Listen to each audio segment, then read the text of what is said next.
ditayangkan oleh admin dari panitia ya, Mas? Oke, iya. Ya, terima kasih. Selamat siang para guru Indonesia yang saya cintai dan saya banggakan. Selamat datang di webinar Guru Menulis 1, hari ini hari Selasa, tanggal 15 September 2020.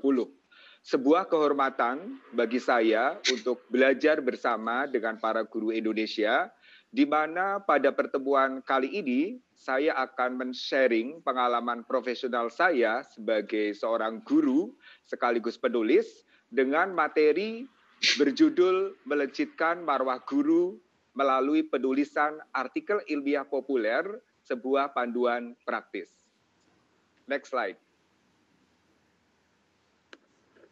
Ya, Bapak Ibu guru yang saya hormati, sebelum saya membahas lebih lanjut tentang metode praktis untuk bisa menulis, mari kita bercermin kembali bahwa selama ini kita bekerja secara profesional sebagai guru dan pendidik merupakan akumulasi dari pengalaman belajar kita selama 4-5 tahun ketika kita mengambil sarjana pendidikan misalnya di IKIP atau mungkin di universitas.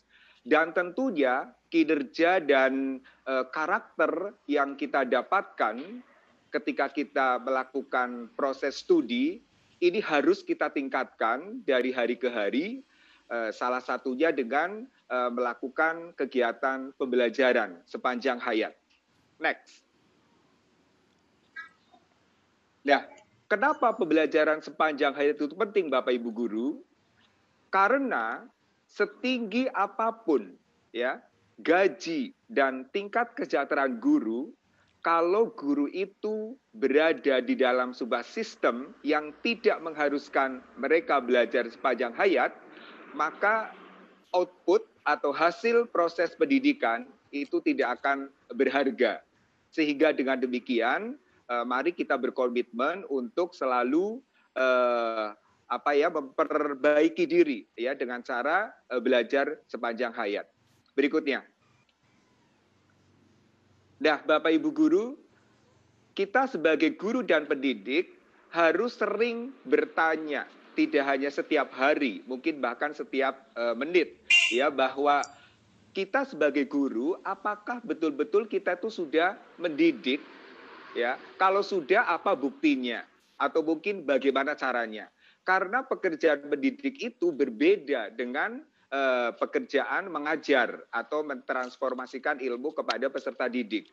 Ya, mendidik merupakan hal yang berhubungan dengan nilai-nilai luhur ya yang menjadi pondasi atau dasar peserta didik kita untuk menjalani kehidupan yang bagus. Dan kata kunci mendidik itu ada pada diri kita sendiri, yaitu sebagai seorang guru, yaitu kita harus peka, memiliki kepekaan, sekaligus kita harus pandai-pandai melakukan pembiasaan, ya melalui keteladanan di kalangan peserta didik. Berikutnya. Nah, Bapak Ibu guru, saya bekerja di SMA Negeri 1 Sigaluh Banjarnegara. Dan dalam konteks sekolah saya pribadi bersinergi dengan kepala sekolah, kira-kira nilai-nilai luhur apa yang pokok yang harus kita kita mantapkan ke peserta didik sehingga konteks ini betul-betul menyentuh. Dan setidaknya ada 6 nilai luhur dari iman takwa sampai ke sekolah juara. Ya, ini kita lihat contohnya. Berikutnya. Ya, misalnya ini Bapak Ibu. Kebersihan sebagian dari iman. Itu menurut hadis. Namun demikian dalam konteks sekolah kita dapati jarang guru-guru yang bersabar untuk mendidik peserta didiknya memiliki kepekaan terhadap kebersihan lingkungan. Dalam proses pembelajaran bahasa Inggris yang saya lakukan selama bertahun-tahun di sekolah, 5 menit sebelum pembelajaran, anak-anak kita ajak, ya kita sadarkan, kita mantapkan bahwa kebersihan lingkungan, baik itu di rumah atau di sekolah, itu menjadi tanggung jawab mereka. Oleh karena itu di sini muncul gerakan 5 menit pungut sampah. Dan ini sangat-sangat efektif untuk mengembangkan karakter cinta kebersihan dan kerapian diri sendiri maupun lingkungan. Berikutnya. Nah, tidak kalah penting, Indonesia sampai hari ini Bapak Ibu penuh dengan koruptor. Ya, penjara mungkin hampir penuh. Ya, kalau saja pihak keamanan lebih disiplin untuk menangkap para koruptor. Nah, dalam konteks sekolah, kita juga harus bisa membuat anak itu memaknai bahwa kejujuran itu adalah sesuatu yang sangat penting. Sehingga di SMA Negeri Stasiun Galuh, kita aplikasikan absen mandiri anti korupsi. Ya, di mana begitu anak hadir di pagi hari ke sekolah, mereka mengisi attendance list atau mengisi absensi per kelas, pukul berapa mereka itu hadir di sekolah. Dengan jujur tentunya. Dan absensi ini tentunya sangat bermanfaat bagi wali kelas atau guru kelas untuk menangani anak-anak yang mengalami kesulitan untuk menjaga kontinuitas dalam hal disiplin. Berikutnya. Iya. Ada juga ulangan tengah semester tanpa guru pengawas. Ya, di mana di sini anak-anak kita didik untuk tidak takut kepada guru, ya, tidak takut kepada siapapun kecuali kepada Tuhan. Di mana ketika ulangan tengah semester, guru-guru hanya bertugas untuk membagikan soal atau mungkin lembar jawab, kemudian mereka meninggalkan ruangan kelas dan nanti kembali setelah waktu habis ulangan. Ya, jadi di sini tugas guru sebatas membagikan dan mengumpulkan kertas hasil ulangan murid. Berikutnya, ya, memberi.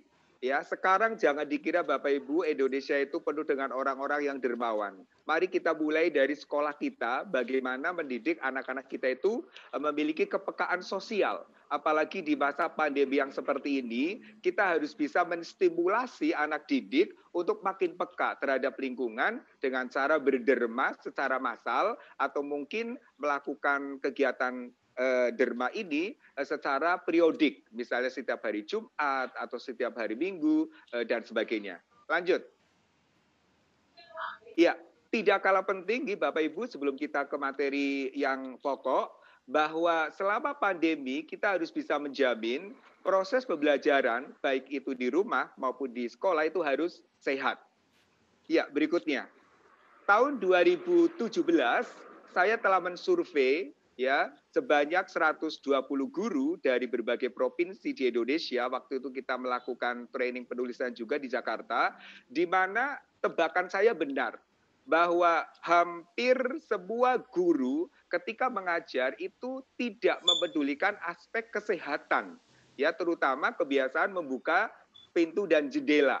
Ya, akan seperti apa derajat kesehatan anak-anak kita yang selama dari rumah sehat, tetapi setiap hari Senin sampai Jumat mereka berkumpul dalam sebuah ruangan tanpa ventilasi yang bagus, maka mereka akan pulang dengan membawa berbagai jenis penyakit. Oleh karena itu, mulai hari ini mari Bapak Ibu, dalam kondisi apapun ketika kita mengajar, pastikan anak-anak itu sehat dari rumah dan ke sekolah, salah satunya dengan membiasakan membuka pintu dan jendela selama proses pembelajaran. Berikutnya. Ya, Bapak Ibu, guru yang saya hormati, tema hari ini tadi ada kata kunci marwah. Prof. Suyanto tadi sudah ngedika bahwa guru itu profesi yang betul-betul berat begitu ya. Dan salah satu cara untuk meningkatkan marwah, meningkatkan martabat dan kehormatan kita sebagai guru, salah satunya dengan cara menulis. Berikutnya. Nah, menulis apa Bapak Ibu? Yang pertama, kita hari ini fokus ke menulis karya ilmiah populer. Ya, di mana karya ilmiah populer ini merupakan tulisan ilmiah populer seputar pendidikan yang disebarluaskan melalui media massa, baik itu cetak maupun elektronik. Dan tentunya yang menulis karya ilmiah populer ini ya kita sebagai guru dan pendidik yang memiliki wawasan yang luas, memiliki pengalaman profesional ya tentang proses pendidikan di lapangan. Dan untuk menghasilkan karya tulis ilmiah populer yang bagus, ada kata kunci yang lain bahwa bahasanya itu tidak perlu dake-dake, tidak perlu terlalu kompleks, tetapi menggunakan bahasa umum, bahasa yang sederhana, sehingga mudah dipahami oleh masyarakat. Berikutnya. Nah, banyak penelitian yang menyebutkan bahwa memang kebiasaan guru Indonesia, saya sepakat dengan Prof. Suyanto tadi, bahwa kebiasaan menulis di kalangan guru Indonesia itu belum terpupuk secara bagus ya. Di sini saya mengadakan survei tahun 2017 di kalangan 120 guru mitra dan imbas dalam training kepenulisan di tahun 2017, di mana hasilnya seperti ini. Next slide please. Ya, ketika saya bertanya, Bapak Ibu guru yang ada di sini, Anda mengirimkan artikel ilmiah populer ke media massa. Ternyata di sini 82% itu tidak pernah. Dengan kata lain, jangankan mengirimkan artikel ilmiah ke media massa, menulis saja mungkin belum. Ternyata ini memang berkolerasi dengan pertanyaan berikutnya. Next slide please. Ya, artikel ilmiah populer yang Anda tulis dibuat di media massa cetak. 84%. Jadi memang pertanyaan pertama kedua sangat berkolerasi positif.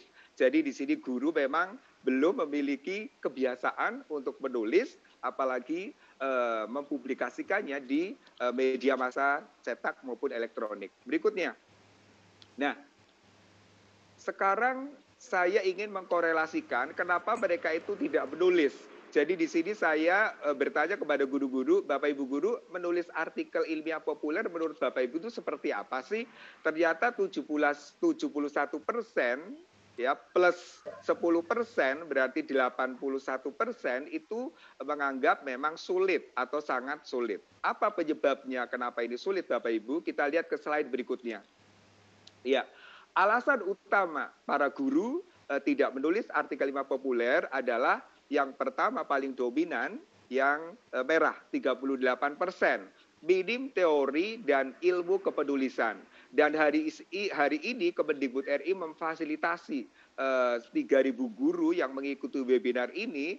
Ya, semoga dengan ilmu yang tadi disampaikan oleh Prof. Suyanto dan mungkin oleh saya, nanti ada harapan ya bahwa guru bisa bergerak mulai menulis. Berikutnya. Ya. Tadi Prof. Suyanto sudah menjelaskan alasan-alasan kenapa guru itu tidak menulis. Namun demikian mohon disadari Bapak Ibu, saya harus bisa menjamin bahwa seluruh guru Indonesia itu memang orang-orang yang pintar. Jangan sampai orang yang bodoh itu menjadi guru. Nah, oleh karena itu di sini, kenapa menulis itu sulit? Bukan karena kita bodoh, ya, tetapi mungkin karena kita tidak terbiasa saja. Kita mungkin takut untuk memulainya. Atau mungkin kita menganggap tidak ada yang perlu ditulis. Seperti tadi Prof. Suyanto bertanya ke rekan yang ingin menulis di websitenya itu ya. Atau mungkin karena tidak ada yang difikirkan oleh kita. Dan tentunya di sini memang berkorelasi dengan kebiasaan kita yang mungkin kurang peka terhadap keadaan atau kondisi pendidikan. Sehingga kita tidak punya bahan untuk diangkat ke dalam sebuah tulisan. Berikutnya, Mas. Iya, nah saya harus memastikan bahwa webinar guru menulis hari ini sangat penting. Tadi ilmu pertama sudah disampaikan oleh Prof. Suyanto. Dan target setelah webinar ini Bapak Ibu, mari kita berkomitmen. 1 bulan, 1 guru minimal 1 karya ilmiah populer. Bisa terbuat di media massa cetak. Berikutnya. Ya, banyak sekali ya motif atau alasan kenapa kita harus menulis. Namun sebagai guru yang cerdas, yang pintar Bapak Ibu, menulis itu tidak hanya urusan untuk kenaikan pangkat atau jabatan guru. Lebih dari itu Bapak Ibu, mari kita berpikir besar bahwa kita adalah pendidik. Dan menulis itu merupakan piranti mendidik yang sangat efektif bagi bangsa ini untuk lebih baik. Di mana cakupannya itu bisa lebih luas, tidak tersekat oleh kelas maupun sekolah. Ya, karya-karya kita semua Bapak Ibu guru sebagai orang yang profesional ya, berupa tulisan itu akan menjadi ilham, akan menjadi inspiration ya bagi pembangunan bangsa menuju berkemajuan. Jadi memang misi menulis yang harus kita hujankan ke nurani kita harus betul-betul sesuatu yang besar, bukan sesuatu yang ecek-ecek gitu ya Bapak Ibu. Mari kita lanjut ke slide berikutnya. Ya, ini saya, nama saya Dr. Tuswadi, saya guru desa. silakan Bapak Ibu bisa Google atau Google Scholar, ketik Tuswadi nanti bisa menemukan data saya. Berikutnya, iya. Dan di mata masyarakat, Bapak Ibu, saya mungkin menjadi salah satu guru yang unik atau guru yang lain daripada yang lain begitu ya. Yang pertama, saya pernah diundang menjadi bintang tamu di Hitam Putih. Itu ada di YouTube. Mungkin Bapak Ibu nanti bisa melihat Hitam Putih Dr. Tus. Terus yang kedua, tahun 2017, karena riset saya sangat penting ya untuk negara Indonesia, yaitu seputar kebencanaan, ternyata oleh lembaganya Profesor Habibie, Akademi Ilmu Pengetahuan Indonesia, Pak Tus berhasil ditarik atau dilantik menjadi anggota Akademi Ilmuwan Muda Indonesia yang pusatnya di Jakarta. Dan tahun 2018 Pak Tus juga diberi kepercayaan oleh pemerintah Kabupaten Jayapura sebagai Direktur Politeknik sampai hari ini. Dan yang tidak kalah penting, saya sejak SD sudah menelurkan tulisan, sehingga sampai hari ini mungkin ada 6 buah buku, salah satunya bestseller seputar pendidikan tentunya. Dan kami juga cukup berbahagia karena kami suami istri kebetulan guru, istri saya juga guru bahasa Inggris di SMP, kemudian saya di SMA, dan kami berdua sudah sama-sama meraih pendidikan doktor di Universitas Hiroshima. Dan yang tidak kalah spektakuler, Bapak Ibu, saya juga berusaha meneladani Institut Soekarno, di mana mereka mengirimkan Prof. Habibie ke Jerman atau mungkin pemuda Indonesia ke negara lain untuk belajar. Sampai hari ini sekitar 40 anak muda Indonesia saya kirimkan dengan cara saya sendiri untuk mengikuti kuliah S1, S2 dan S3 di kampus Hiroshima University, dan setelah pulang mereka kami sebar untuk berkarir di sekolah atau di universitas-universitas di Indonesia. Dan tentunya karena saya sebagai guru terlama ya tinggal di Jepang selama 8,5 tahun, dari diploma S2, S3, postdoc, ternyata di sana saya memang mendapatkan begitu banyak beasiswa ya. Berikutnya, ya, kembali ke materi webinar Bapak Ibu, mari kita telisik sedikit ilmu yang bisa kita raup ya untuk kebaikan kita sebagai guru yang mungkin harus rajin dan pintar menulis. Berikutnya, ya, banyak praktisi kepenulisan itu menyampaikan gagasan, ya, kiat-kiat menulis karya ilmiah populer, ya. Misalnya di sini ada Mas Among Kurnia Ebo, dia itu menampilkan ada 6 langkah setidaknya yang bisa kita ambil untuk kegiatan penulisan karya ilmiah populer. Namun demikian teknik-teknik yang diberikan oleh praktisi biasanya bisa kita sesuaikan dengan kondisi personal masing-masing. Oleh karena itu saya akan menyampaikan slide berikutnya 10 panduan praktis menulis ala saya ya. Yang pertama Bapak Ibu, kita lihat ke slide berikutnya. Iya, kalau kita mau menulis karya ilmiah populer Bapak Ibu, langkah yang pertama dan utama, kita tentukan dulu topik, ya, topik seputar pendidikan. Ya, topik itu merefleksikan permasalahan yang akan diangkat. Dan tentunya topik ini sifatnya sangat luas. Ya, dalam dunia pendidikan misalnya kita akan mengangkat topik guru. Ya, misalnya topik guru misalnya. Nah, setelah kita menentukan topik guru, kita ke langkah berikutnya. Next slide, please. Iya, yang kedua setelah topik dipilih, kita bisa memilih tema dari topik yang kita putuskan. Tadi Pak Tus bilang topik yang akan diangkat adalah guru. Dan kita lihat dunia guru itu begitu luas. Kita cukup mengambil satu saja. Misalnya tentang tadi Prof. Suyanto ngendika bahwa terjadi defisiensi ya pemberian sertifikasi guru terhadap mutu pendidikan misalnya. Jadi sertifikasi guru ini menjadi tema dari topik guru yang sudah kita pilih. Ya, tentunya dari topik guru ya sudah ada ribuan atau mungkin ada jutaan gitu ya tema yang bisa kita ambil. Dan topik dan tema ini tentunya fungsinya sebagai pikiran dasar, sebagai pondasi atau landasan cerita apa-apa yang akan kita tulis. Langkah pertama adalah topik, langkah kedua tema. Langkah yang ketiga, next slide please. Ya, setelah topik, tema ditentukan, maka langkah berikutnya kita harus menentukan kira-kira bahan atau eviden atau bukti apa yang harus kita peroleh untuk memperkuat topik dan tema yang sudah kita tentukan. Tentunya sumber datanya harus valid, bukan hoak ya Bapak Ibu Guru ya. Jadi hari ini kita dihadapkan banyak sekali hoak, namun demikian sumber data atau bahan untuk tulisan karya ilmiah populer kita itu bisa berasal dari buku, dari jurnal, dari berita di media massa, atau mungkin pengalaman pribadi kita sebagai guru, atau mungkin hasil observasi di sekolah, di rumah, dan lain-lain. Itu langkah yang ketiga, kita kumpulkan bahan-bahan atau data untuk menunjang ide kita. Langkah berikutnya yang keempat, oke, sebelum keempat kita lihat contoh. Di sini saya dengan guru-guru di SMA Negeri 1 Sigalu Banjarnegara pernah mendata ya data-data atau masalah di sekolah yang bisa kita angkat sebagai tema ya, sebagai tema yang akan kita angkat untuk menjadi tulisan karya populer. Contohnya di sini ada kebiasaan merokok di sekolah. Ini kan masalah besar ini, apalagi ketika kebiasaan merokok itu dicontoni oleh bapak guru begitu ya. Ini kita bisa menjadikan ini menjadi sebuah bahan yang menarik untuk dikupas sehingga nanti menginspirasi sekolah untuk mewujudkan sekolah sehat bebas rokok misalnya. Atau mungkin di sini misalnya rendahnya kemampuan berkomunikasi dalam bahasa Inggris di kalangan guru misalnya. Ini juga bisa kita angkat sebagai sesuatu yang menarik untuk dibuat karya ilmiah populer. Berikutnya,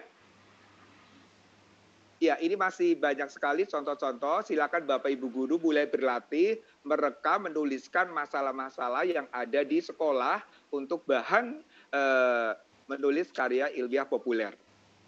Iya, kita ke langkah yang berikutnya Bapak Ibu. Next slide please. Iya. Topik, tema, bahan, ya sudah. Sekarang yang keempat, kita putuskan kira-kira judulnya apa ya yang akan kita tulis sehingga dari judul saja para pembaca itu tertarik ya dengan apa yang kita tulis. Tadi Prof. Suyanto sudah ngendika bahwa membuat judul itu tidak boleh terlalu panjang, harus concise, harus pendek tetapi jelas, tetapi lugas. Jadi di sini ada kata keep it simple. Jadi sederhanakan judulnya, jelas, brief, dan juga atraktif atau menarik atau mungkin eye-catching. Dan untuk membuatnya demikian, kita biasakan menggunakan kalimat atau frase yang menggunakan kata-kata bernuansa deskriptif atau menggambarkan begitu ya. Dan dalam sebuah judul yang baik, kita minimalisir penggunaan singkatan atau mungkin jargon. Ya, jadi jargon singkatan bisa kita tampilkan di bagian pokok tulisan. Oke, itu langkah yang keempat. Langkah yang kelima, Bapak Ibu Guru, next slide. Ini contoh judul saya yang sudah termuat di media massa cetak. Misalnya Harapan Guru di Era Milenium. Harapan Guru di Era Milenium. Jadi di sini saya mengambil konteks sekarang kita tinggal di era milenium. Apakah harapan guru itu sama dengan ketika mereka waktu masih jadi Umar Bakri begitu? Akhirnya di sini saya menulis Harapan Guru di Era Milenium yang mungkin menginspirasi terwujudnya dana sertifikasi bagi guru dan pendidik. Oke, berikutnya. Ya, judul sudah. Setelah judul ada di tangan, langkah berikutnya adalah memilih pola penggarapan atau pembahasan terhadap topik atau tema yang kita angkat. Dan pendekatannya ini sangat banyak Bapak Ibu Guru, salah satunya adalah problem solving.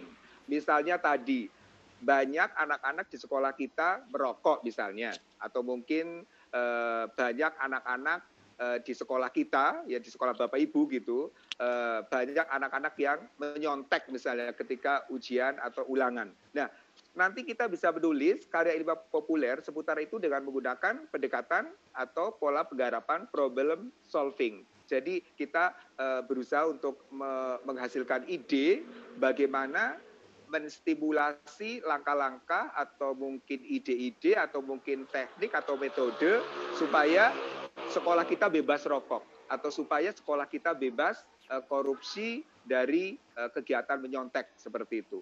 Atau menggunakan pola penggarapan kita itu mengumpulkan banyak argumen, banyak pendapat. Tentunya pendapat ini harus ilmiah, ya, diberi dasar yang kuat melalui misalnya data-data penelitian yang sebelumnya misalnya. Atau kita juga bisa menggambarkan sesuatu yang sifatnya kronologis atau urutan-urutan.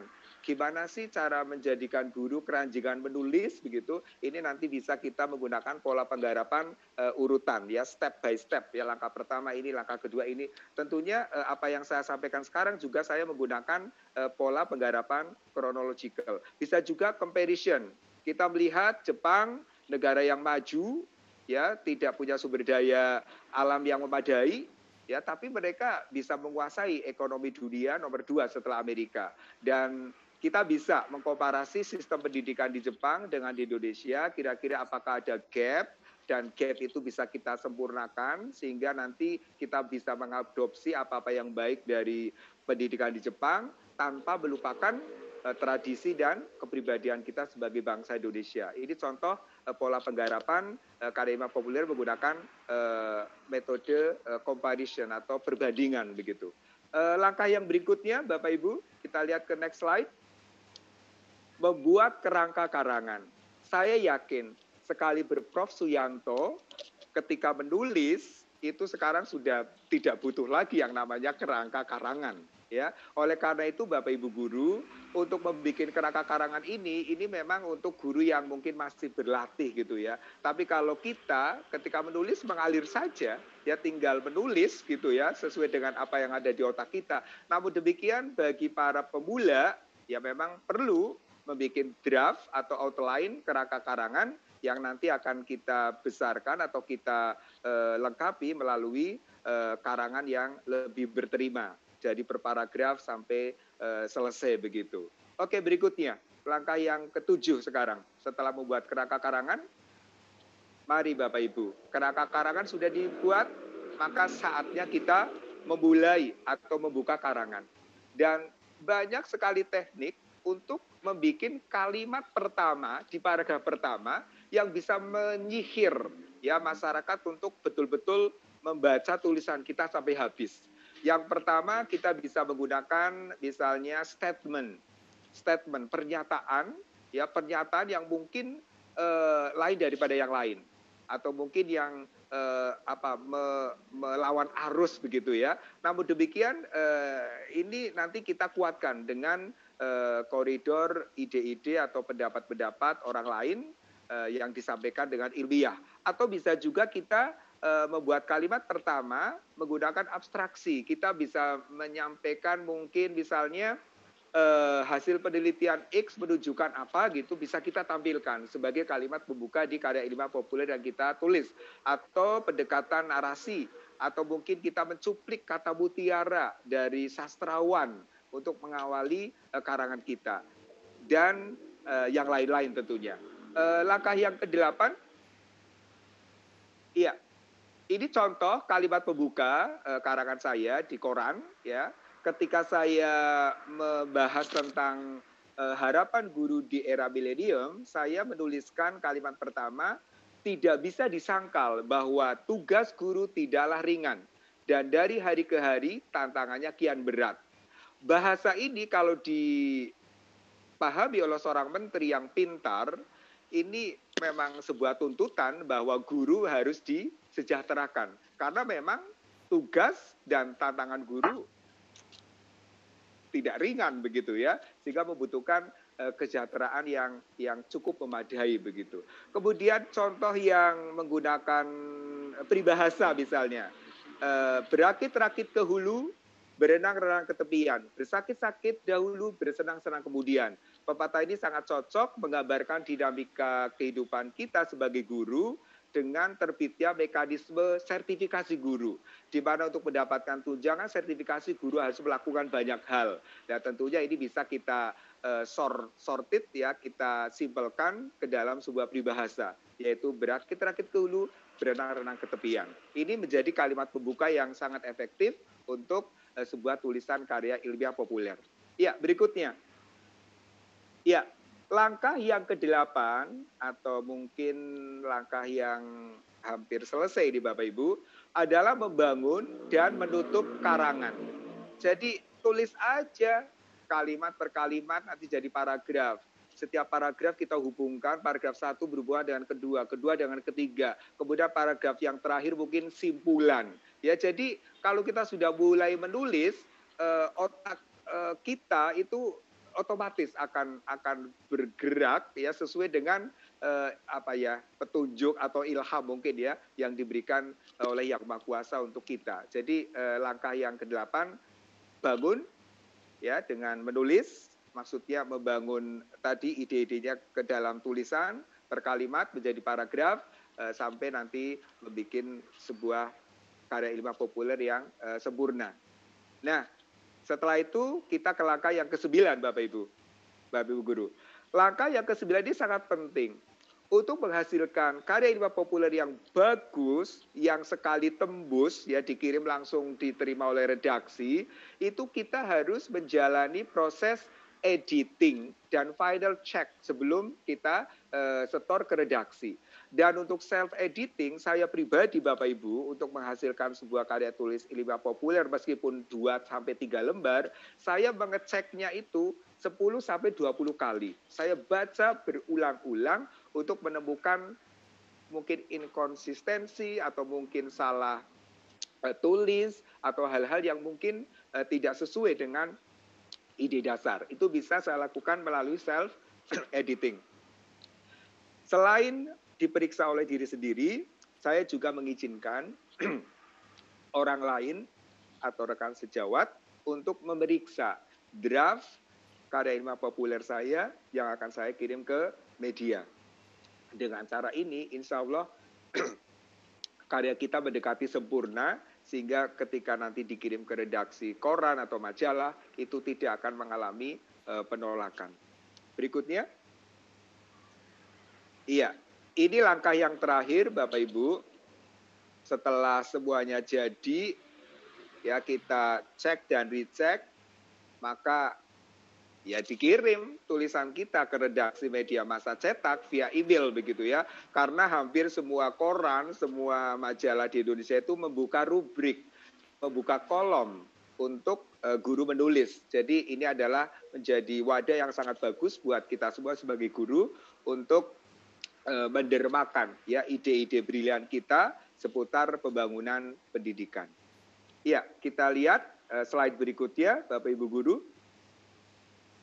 Ya, ini contoh ya Pak Tus mengajari harus melaksanakan dulu seperti Prof. Suyanto tadi ngendika bahwa kita menulis dulu baru ngajari orang lain gitu ya. Ini sejumlah artikel ilmiah populer saya yang sudah saya bukukan dan media massanya juga nasional, ada Kompas, ada The Jakarta Post yang menggunakan bahasa Inggris atau mungkin Jawa Post. Jadi ini beberapa media massa yang sudah memuat karya saya. Ya, berikutnya. Iya, buah produktivitas dalam menulis Bapak Ibu, nanti Bapak Ibu Guru dalam hitungan setahun misalnya punya 20 karya ilmiah populer. Ayo kita kumpulkan artikel ilmiah populer yang kita hasilkan untuk dibukukan dan diterbitkan oleh penerbit nasional misalnya. Buku saya yang terbaru berjudul Bukan Guru Biasa. Ini menjadi sebuah rekaman atau sebuah kompilasi ya karya-karya tulis ilmiah populer saya yang ada di media massa cetak. Jadi dengan buku ini saya berusaha untuk membantu pemerintah ya membangun pendidikan Indonesia yang lebih bagus. Dan buku ini kalau tidak salah sudah diedarkan di toko buku Gramedia di seluruh Indonesia. Jadi mungkin Bapak Ibu Guru kalau ingin melihat contoh real tulisan-tulisan karya ilmiah populer yang sifatnya sangat simpel tetapi menginspirasi gitu ya. Ini salah satu bukunya, Bukan Guru Biasa. Mungkin nanti bisa dicari di Google juga. Ya, kita lihat hampir ke kesimpulan Bapak Ibu. Ke next slide please. Iya. Bapak Ibu, saya untuk berhasil menjadi seorang penulis tidak bisa melangkah sendiri. Saya di sekolah berusaha membangun kolaborasi dengan rekan sejawat. Jadi salah satu trip produktif berkarya bersama rekan sejawat di satu sekolah, salah satu caranya adalah mulai hari ini kita kumpul. Guru-guru yang punya visi misi untuk menghasilkan tulisan itu kumpul, membentuk tim pintar. Di mana targetnya tadi minimal 1 bulan, 1 guru karyanya terbit di media massa cetak. Ya. Dan kegiatannya ini nanti, kegiatan tim pintar di setiap sekolah itu, ya, dalam setiap sekolah tidak harus tim pintarnya 1 Bapak Ibu, karena memang kelompok guru memang biasanya disesuaikan dengan kebiasaan masing-masing. Misalnya ada kelompok guru yang suka mancing gitu, boleh kelompok mancing nanti membentuk tim pintar 1 bulan, guru minimal 1 karya. Kegiatannya yang pertama, setiap guru bertanggung jawab mengumpulkan masalah-masalah yang pantas diangkat untuk dijadikan topik maupun tema tulisan karya ilmiah. Dan 1 guru ya nanti bisa memilih topik-topik yang banyak itu untuk ditulis secara reguler, ya, secara bersama. Nah, kalau karya sudah ada, nanti setiap anggota tim pintar itu saling mengedit karya, ya, saling mengedit karya, dan nanti gunakan 1 pintu. Sekretaris bertanggung jawab untuk mengirimkan setiap anggota tim pintar ke email redaksi-redaksi koran atau majalah yang sedianya menerima karya guru. Jadi di sini pentingnya kita hunting email redaksi, media massa cetak maupun elektronik untuk menjadi jalan komunikasi untuk mengirimkan dokumen karya ilmiah kita. Berikutnya,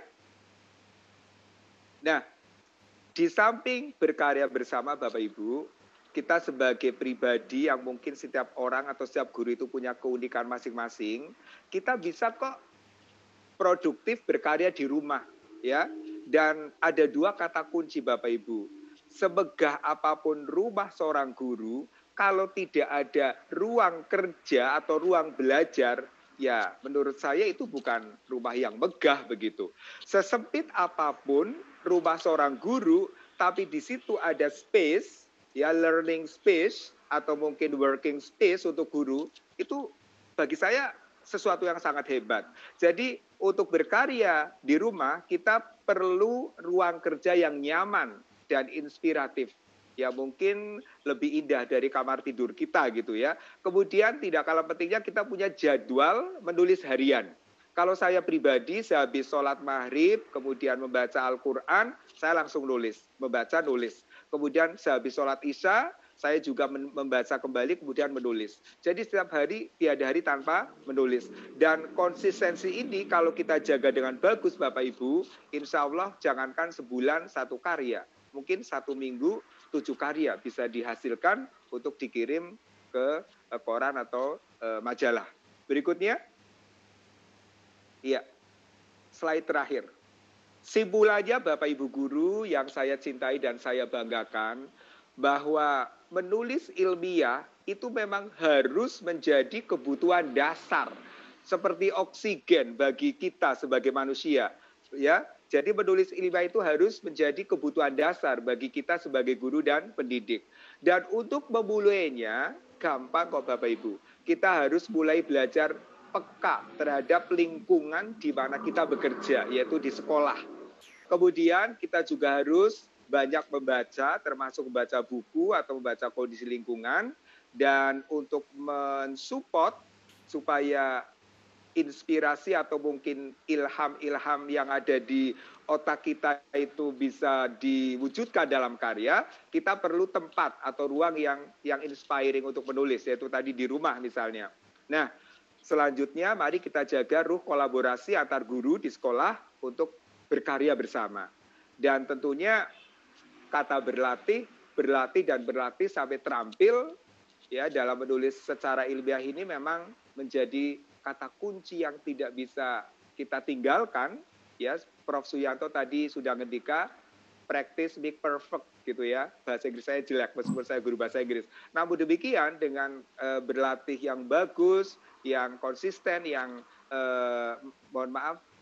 terjaga, insya Allah kita akan mampu ya menjadi pembaharu selain di ruang kelas juga melalui tulisan ilmiah populer yang kita hasilkan.